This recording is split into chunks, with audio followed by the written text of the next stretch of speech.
Hey, what is up guys? Welcome back to a brand new video on the goddamn internet. So today we're going to be taking a look at the term ARVs, alien reproduction vehicles, and so basically that means vehicles we have reverse engineered and made our own versions.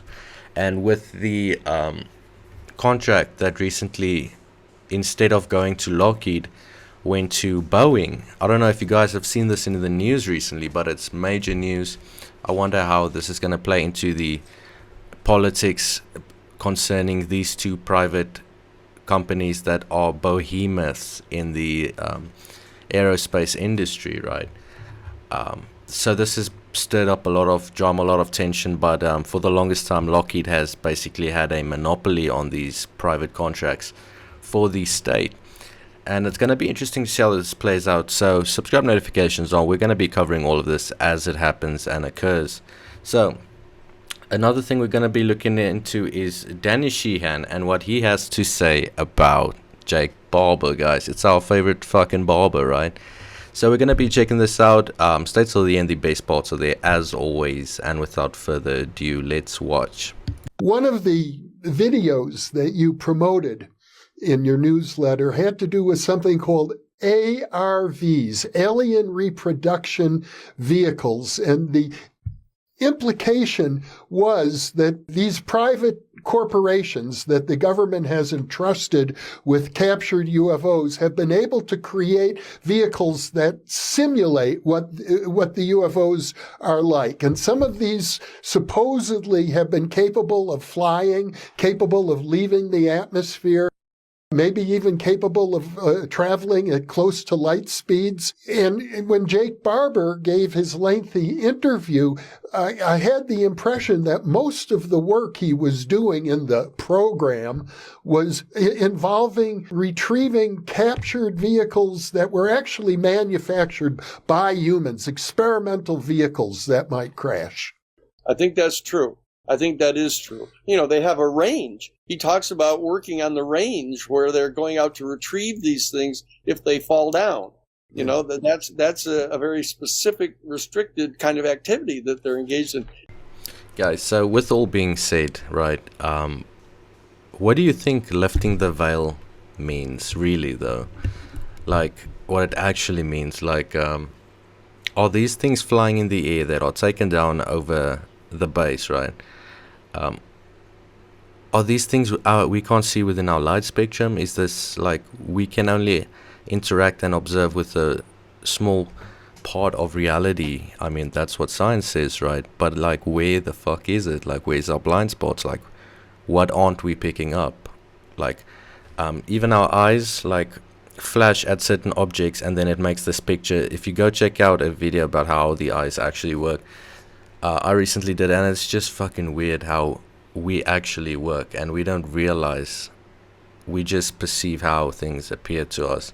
It's all just strange and very philosophical. So I'd like to know what you think the unveiling of reality would actually be.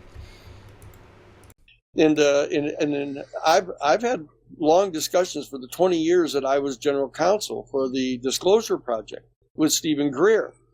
You know, Dr. Greer have been trying to tell people for decades that, look, you're wrong. Okay, so immediately we have some more credibility for Mr. Greer. Fucking great, guys, right? If you've seen how far into the lunatic zone Greer's claims go, it goes balls deep, okay? He's balls deep into the fucking conspiracies. So if Stephen gains any more credibility, guys, I think it's safe to say we should panic at least a little bit, because that is a weird reality if it is indeed so. If you think that they haven't been able to make some breakthroughs in looking at this technology, that some significant number of the craft that you see running around are not in fact extraterrestrial, they're human, that we have succeeded in doing some and capturing some of the technology, and that they've generated some of these vehicles now. And I've come to understand that that's true. So with the recent unveiling of the new jet, see what I did there? what do you guys think? When will we be getting these ARVs, alien reproduction vehicles?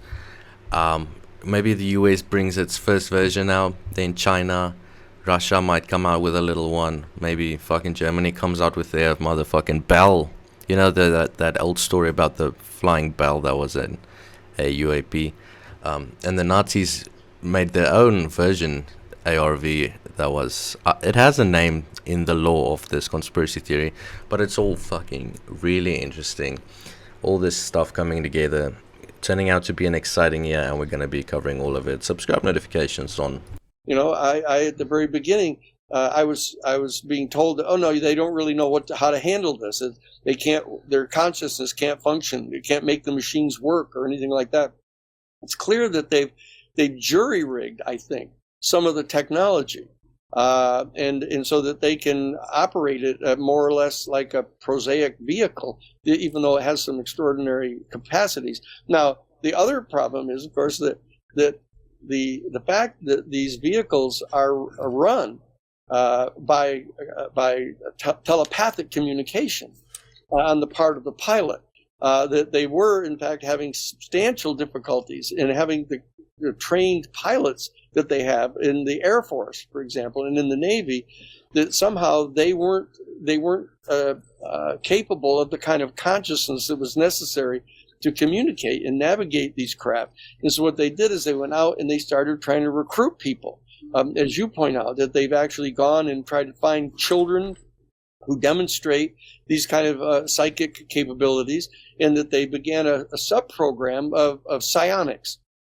Okay, so we got Danny Sheehan, very well respected lawyer who has been in very famous cases, a lot of credibility, an astounding amount, and Sheehan has claimed that there are underwater bases and all this, and now he's getting into psionics. Guys, this is absolutely insane, right? I wonder what his take on psionics is. I really want to know Chris Bledsoe's take on psionics as well. I know he has his own method and contact theory, you know, where he's religious in Christianity, but I wonder what he thinks about these other methods and what he determines. You know, like, they aren't using religion, so how does that translate to his mind, right? This entire effort to try to gear up people who have these capabilities and recruit them to actually be pilots for these craft, and so that they could bring down the actual ET craft themselves, not a mock-up of them, or not something that's like them, but the actual craft themselves, and have young children be trained over years to learn how to fly these things because of the high levels of consciousness and psychic abilities that they've had. Now, I'm not at liberty to go into some of the details about this because the means by which I've acquired this information puts certain people at risk of revealing who they are. But there have been some very substantial